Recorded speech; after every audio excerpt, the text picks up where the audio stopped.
bakamunaniza kuco yakoraga ciza cyo mu nzu y'Imana. Iyo wacogoye muco wakoraga ciza cyo mu nzu y'Imana nico gihuzunebwa, kuko buri muntu wese Imana yamuhaye nizo mbaraga ziwe mu mwuka. Iyo ukinaniweho ubunaniwe mu mwuka. Dufite hano abagabo bako bari bagiraga neza, bagiraga ubuntu bwinshi, ubu nyine ntibagitanga kubera ko imisi yo mu mwuka barananiwe.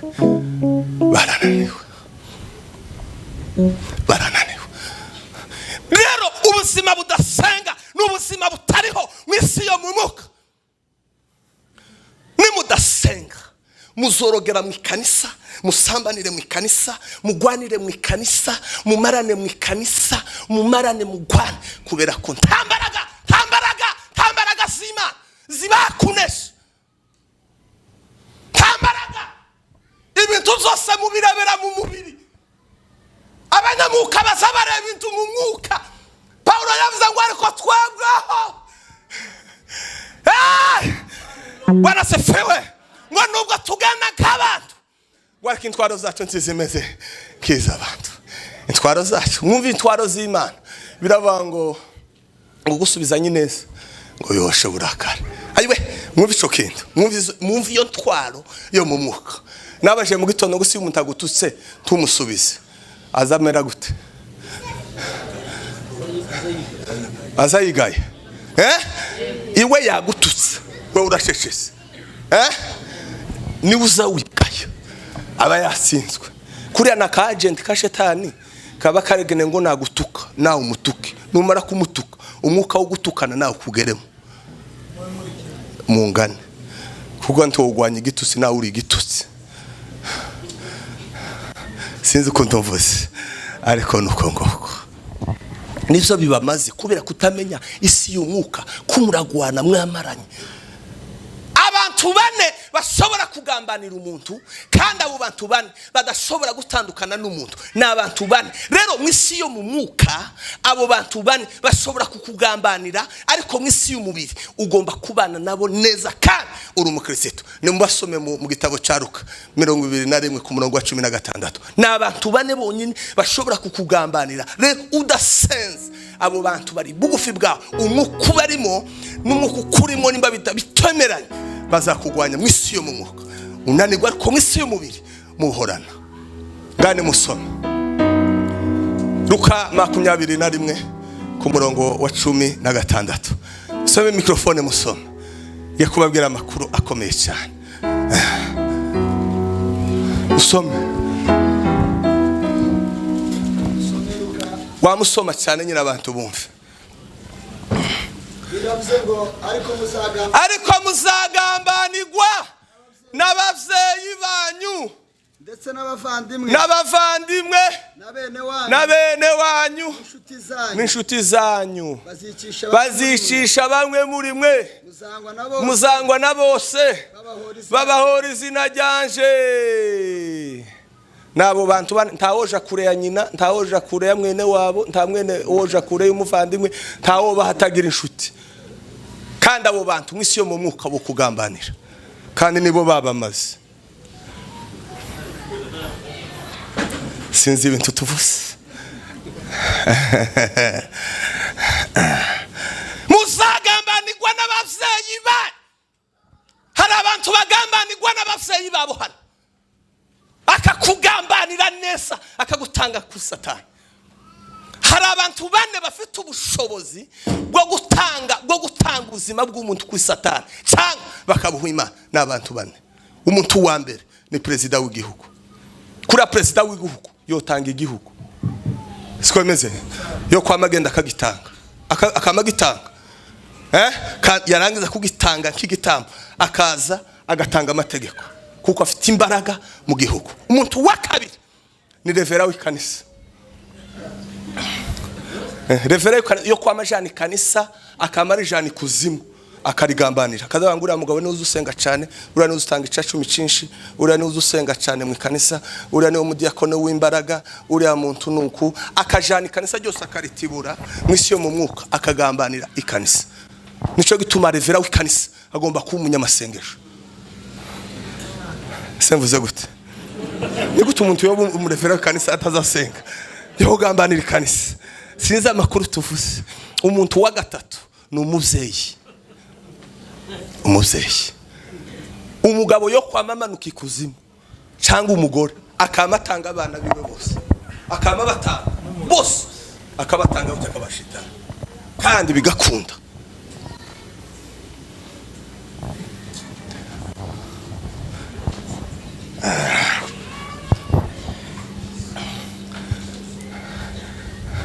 Hari abantu bagambanira abavyeyi ba, hari abantu babagambanira abana ba. Umwuka w'ibigirwamana twarawuvuzesho, umwuka w'ibigirwamana, umwuka w'uburozi, ni umwuka ukomeye cyane. Umwuka yarambwiye ngo mwisi yo mu mwuka nta mama, nta data, nta mabukwe, nta data bukwe, nta mushenge, nta binamu, nta revera. Mwisi yo mu mwuka n'isi yo kugwana, ni imipanga ugatema kuko umuntu wese aba ari mu bwami bwiwe. Bwana sefiwe. Mu mubiri nazuka ma wazuse neza ma ti ukeneye kima, ukeneye kirato kimugurire nuko yambara bego. Ariko mu mwuka sinzi nimba mama bayo nimba akorera shetani nanje ngakorera Imana n'umwanzi wanje ntiduhuye. Mu mubiri n'umama singomba kumutuka. Nico tuma mwebwe benshi bagize imivumo yo kugwana na base na basebukwe na banyirabukwe kubera ko noneho bakagwana bakakuvuma. Mwisi y'umubiri umuvyeyi n'umuvyeyi nubwo yoza aje kuzimu akabana na shetani kicegera ce afite imbaraga zo kukuvuma bigakunda. Uri umwana wiwe agufite imbaraga. Ariko rero abanyamwuka iyo wabase kumenya mwisi yo mu mwuka ni imipanga. Nta bavyeyi, nta mushenge, nta data bukwe, iriya mu mwuka ni mwisi y'intambara. Buri muntu wese aba ari mu bwami bwiwe, buri muntu wese aba ari kumwe no kumuyobora. Nero nimba mvukana na mwene data umwuka w'Imana ukambamo iwe akabane mu mwuka wa Satani, tuhora duhangana. Duhora uko ibibazo muzamubona mu bwoko bwacu ni imyuka gusa izihangana. Ni imyuka gusa. Kandi muzarebe umugabo w'umukene mu bene wacu nubwo yosenga kazayerekwa muzamumusuzugura abakwire. Semvuze gute? Ko umuhungu uzusenga atagira nakazi azatukwa mu muryango nagafu nakazeze ntaco kazigezaho kubera gusa ufite ifaranga. Mwe musagambanirwa n'abavyeyi ba. Abavyeyi bo bagambanira abana kabarozi bari nibo kabara amabumva ibintu byabaye.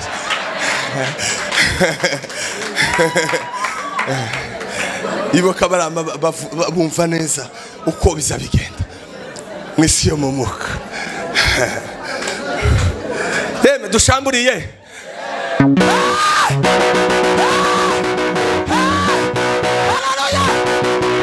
Kandi mwebwe umusinzi mu bwoko bwanyu niwe mupagani.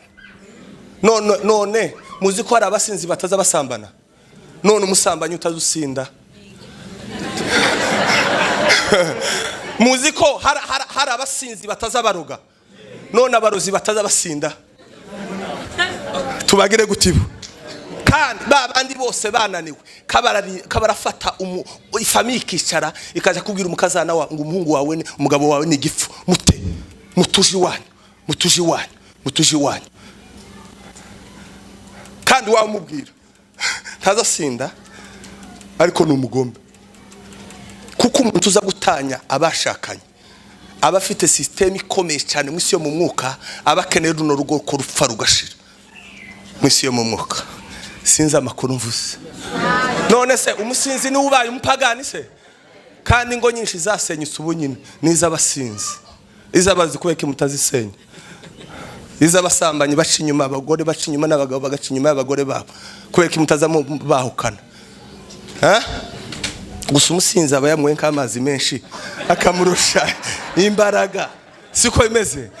Nuko akagira nk'intege nkeya mu mubiri. Naho Dagoni umurozi uza wirukiriya ikuzimu kwa shetani. Aroroshe. Tubanze dushambure abo za Dagoni. Haleluya. Barasafewe. Iyo ni imyuka yayihangana n'abantu. N'umwuka wa Herode mu ikanisa, n'umwuka wa Salomo. umwuka wa Herode ni umwuka wo gutuma abana batavuka badakura mu ikanisa. Umwuka wa Abusalomu ni umwuka w'abasore wo kurwanya abasaza. Yaza ashaka gukura hose. Abayumbe benshi n'abasore benshi tibabemera ubuyobozi bw'abavyeyi bakuru, bagashaka ngo babakubite kudeta. N'abasaza nabo amwuka wa Herode tibakene ko bakuza abana ngo babategeke. Sinzi ibintu tuvuze. Turasenya iyo myuka yombi. Umwuka wa Herode umuntu akazagendera ku ngoni siko bimeze, atagishobora no gusenga ariko akiri revera w'ikanisa, adashobora kuvaho ngo ategure. Nico tuma mudategura amakanisa aracacikamo acikemo, timutegura uruziriko. Imana yabahaye uruziriko, mugomba kururera mukarutunganya, mwabona rurafatitse mukabaha imirimo. Semzote none mwebwe muzoza muza umwuka wa Herode gusa, hanyuma gana basore kubera ko ngo yateye haleluya akama yiyumva kuko umuyobozi we wadashoboye. Uno umwuka wa Abusalomu w'abadayimoni.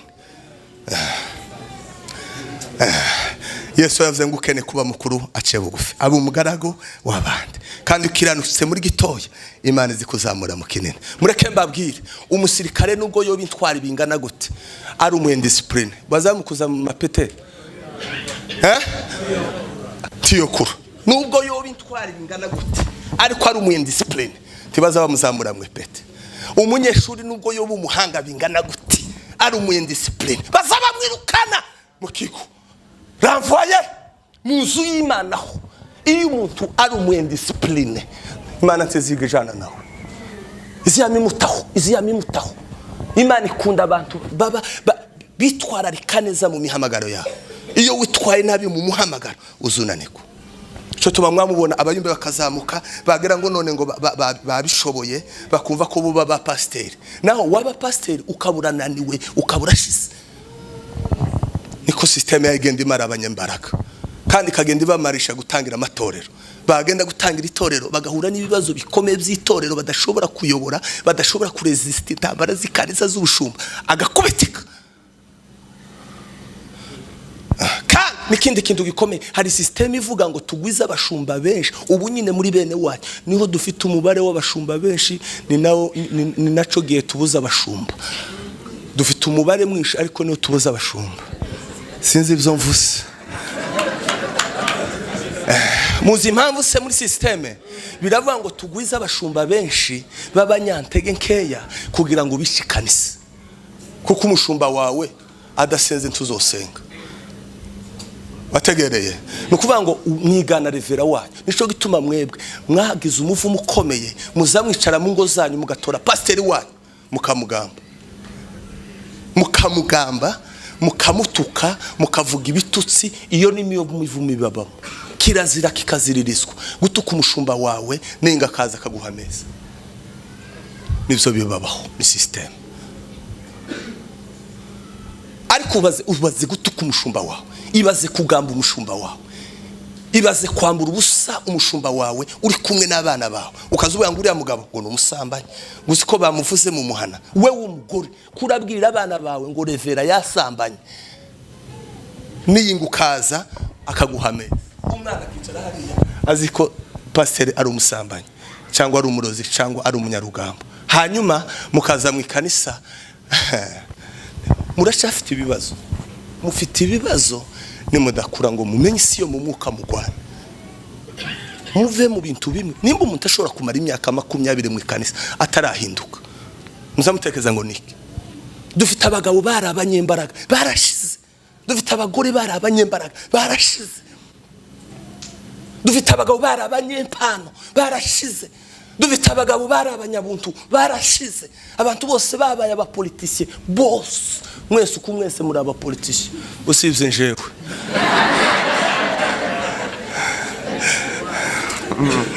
Sinza amakuru mvuze. Nico gituma uko mwese muri ahangaha nimwe muba mu muhana, muba ku mbuga z'imihana, nimwe muza mutukana ninga mukaza kwinjira.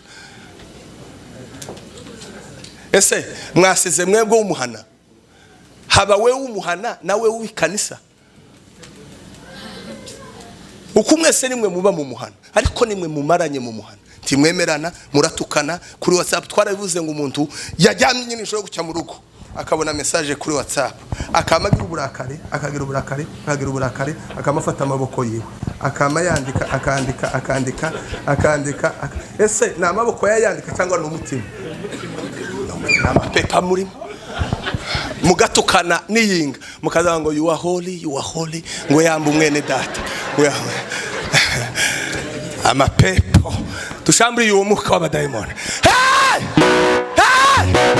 Haleluya barasefewe ariko abagore basenga abagabo basenga. Dawudi ngumusumwe ngo yabagiriya mu kiraro. Dawudi yabaga mu kiraro senga ngo ase mu muhana niho habibi wagara mu muhana gute asanga Goliyati karatuke Isiraheli kujya mu muhana niho habibi tusi niho haba amanyanga yose mu muhana niho habibi ibintu zose.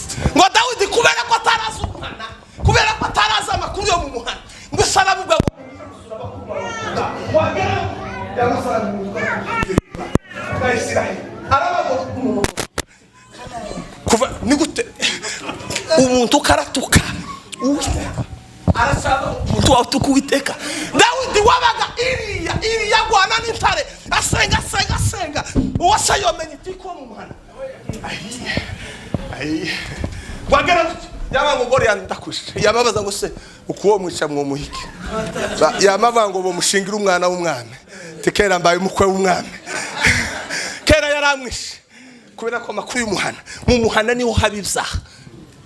Uko amakuru yo mu muhana harabatukanye harababeshiranye muri systeme yo mu mwuka nabivuze mu gitondo nabivuze baza bicara bakavuga ngo uriya mugabo aratunaniye ni mu mutuke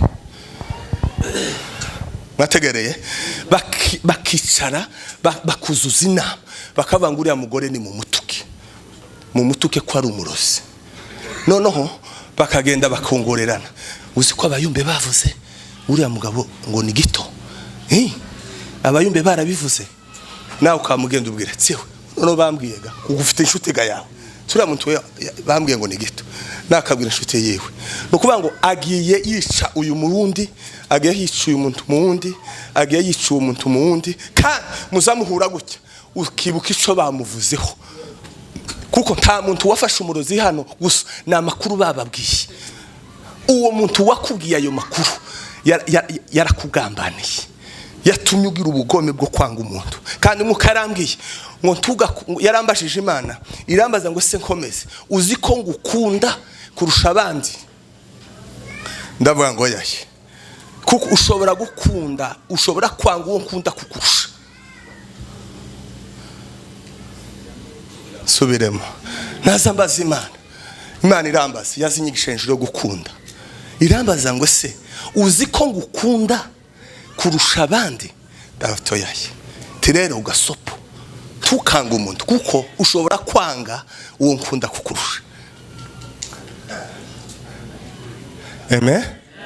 Amen. Kandi kimenyetso kigaragaza ko abantu benshi batarakizwa mu ikanisa nuko umuntu utarakizwa mu muciraho iteka. Yesu yazi abanyantegenge, Yesu yazi abanyabyaha. Sikwemeze Yesu yazi abanyabyaha. Ikimenyetso kigaragaza abantu batarakizwa nabacirana imanza. Nico kintu mubaho tabaza bahura ngo bareke kugamba umuntu.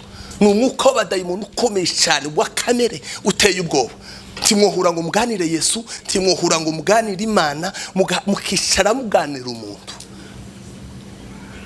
Izo bintu nizo byabigenda bibamara mwisi yo mu mwuka. Abagabo barashize, abagore barashize, abahungu n'abakobwa barashize, abayumbe barashize, abashumba barashize. Ntibokora inama yo gusenga abashumba mu muhana.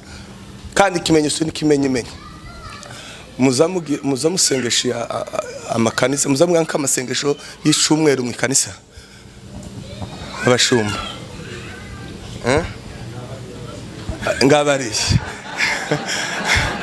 yeme tubabaze mwumve mutegera amakuru ga rero. None sembaze ikanisa ridasenga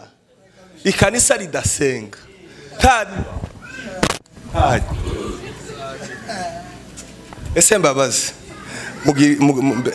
mugira amateraniro y'imibyizi yo gusengesha abakristo ndabizi ko kino gihugu kigoye, ariko se mugira nk'amateraniro y'imibyizi mugategura nk'amasengesho y'ukwezi y'abakristo bose bakaza gusenga? Ntazi. Hey, haleluya.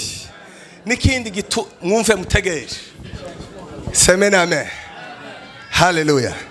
Kindavuga ibintu bikomeye nubwo twabigize mu rwenya, ariko ni ibintu bikomeye mu isi yo mu mwuka.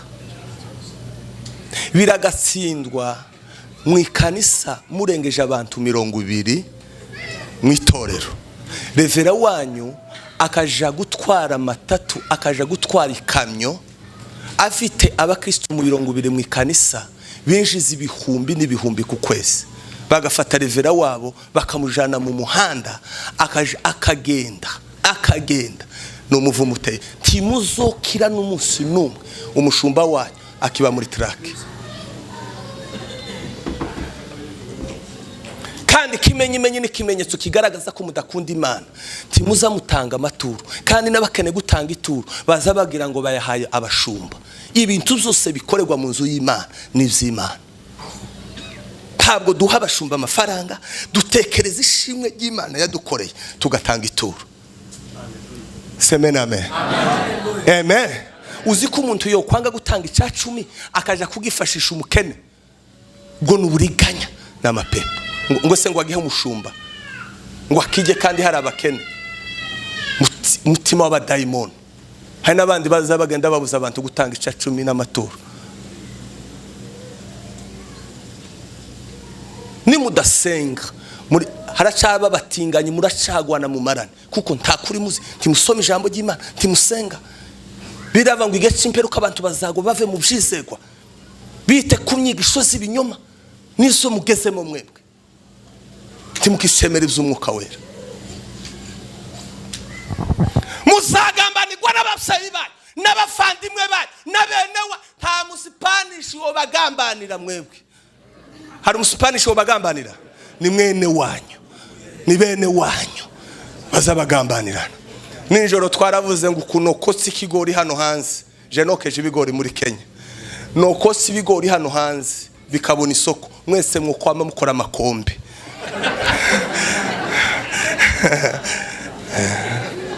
Ese mvuze gute?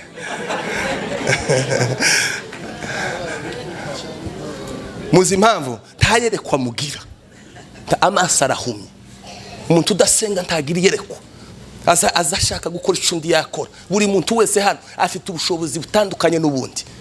Cyo tuma muzakozwe ntubanga igece imperuka ngo Imana ngo izohereza umwuka wayo ngo mu bahungu n'abakobwa bahanure, ngo abasore berekwe, abakambwa bangaba barote mworota gute mutazamusenga? Mworota gute mwabakecuru mudasenga? Mwabasaza mwe mworota gute mudasenga?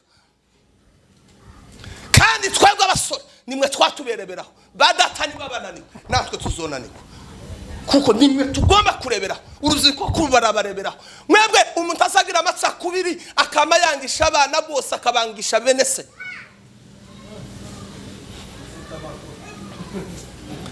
Ayo na amakuru mashasha se?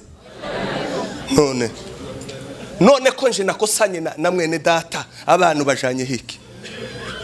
Abana ugiye kubisha, ugiye kubarema nk'ubugome bwawe, ugiye kubaraga ubugome bange mwene se. Timurakizwa, muratsara abanyedini, muratsara imiryango, muratsara abimirara, timuraba abana b'Imana. Timuraba abana b'Imana. Imisira tsabafite imbaraga. Mwebwe umusohoka inyamurenge uratsabafite imbaraga. Kandi umushona gakizanti tibihuye natangaje. Umugabo azasenga ari umukene yakira kabivamo. Nubita abagabo basenza ari abasore, ariko nyine baranani kubera ngo bagize ifaranga. Akamategeka abantu bose akagira ngo none ngo niwe utegeka. Urategeka ndi ufite urugo rwawe, n'undi afite urugo rwiwe, gusa ufite umugisha kumurusha, ufite ifaranga kumurusha, ariko nawe Imana imufiteho umugambi. Kandi abagabo bose bakize kera ariko bari abagome, ubu nyine abana babo ntibagifashanya n'abagome. Ese mbabazi, umuzeyi wabyaye abana 10 bose bagakira ntibamufashe, ikibazo ni cy'abana cyangwa ni cy'umuzeyi? Ni cy'umuzeyi. Muzi ko muri bene wanyu hari abasaza bapfuye badashobora gufashwa n'abana babo, kandi afite abana, afite abantu bafite ifaranga, ariko abana babo abavyeyi barapfuye n'ubukene. Mwumve kino kintu mwaruzirukome, nusoza wambara ibikweto 5, umuseyi wawe utamugura ikirato, ufite umuvumo ukomeye cyane. Uzoshaka nushaka kugura igitambara. Ese mama, iyo umwana wakugura igitambara uzumubwira ute? Imana aho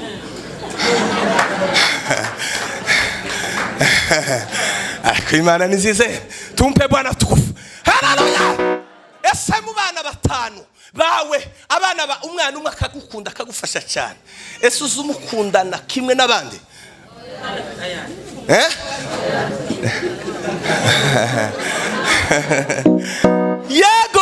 Yego mutege. Hano dufite abasore benshi bafata ifaranga bakabona amafaranga ariko badashobora gufasha bene wabo. Harantu imigani zivuga ngo tukibagirwe bene wanyu. Semena amen. Kandi nimbukize uri wewe hano ugashaka gutegeka bari umuntu abana bakuru ba, no, kugira ifaranga siko gutegeka abandi. Uyu munsi urafite ariko ejo nabo bazagira. Abagabo bose barabakene ruguru ariko bagasenga Imana. Ibintu bine Imana iziha umuntu usenga. Icyambere ni imbaraga, icyakabiri izimuha amasezerano. Abakene basenze ruguru kubera ko muri systeme y'umwuka muri bene wanyu, iyo umuntu yasenze cyane umuryango uza wicara mwisi yo mumwuka ukamuteza ubukene, kuko muzoreba abagabo bose basenze muri bene wanyu n'abayumbe n'abapasteri b'abanyamwuka benshi uzusanga kenshi ari abakene. Kandi umukene muri bene wanyu taza yemego nubwo yosenga akazahanura kereko timuza mu muhagaciro mu muryango. Siko iyo ni systeme y'abadayimoni yubakitse ikomeye cyane yo gusuzugura Imana. Ni nawo mwuka ukomeye ubunyine ubwoko bwanyu mukumuragwananya iz'umwuka biteye ubwoba. Systeme no kwangwa abagore bose bamere kimwe, abagabo bose bamere kimwe, imiryango yose ingane, abashumba bose bagende, uwinura umutwe gutya bakubite.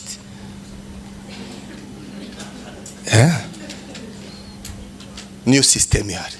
Nico ituma wasenze mu muryango bazaba mwita kabwa, bakamwanga bakamutuka, kandi bazamuteza intambara simusiga.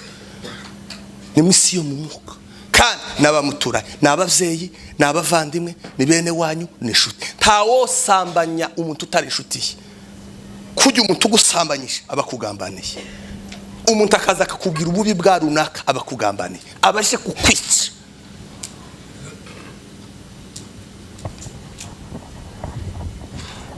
Rero gusenga nuguhumeka ku Kristo, nuguhumeka. Iyo umuntu ananiwe gusenga abananiwe iby'Imana, abanebwe. Ijambo rya kabiri ndangiza no gusoma ijambo ry'Imana. Ese mbabazi ko turi abakristo kuko ituza tunanirwa gusenga? Nabajije, tuzi ko gusenga bigira imbaraga, tuzi ko gusenga habamo umugisha, tuzi ko gusenga habamo kunesha, tuzi ko gusenga ari ukwegera Imana. Kuko tutaza dusenga kandi tubizi impamvu ituma udasenga n'umwanzi wawe. Amen. Impamvu utegera Imana n'umwanzi wawe, kuko kwegera Imana kwawe niko kwiza kwawe, kwegera Imana kwawe niko kunesha kwawe, kwegera Imana kwawe nibwo bwiza bwawe. Musa yatindanye n'Imana aza n'ubundi bwiza. Amen. Mu gusenga niho haba abagabo beza, niho haba abagore beza, niho haba imiryango myiza, niho haba abakobwa beza, niho haba abasore beza.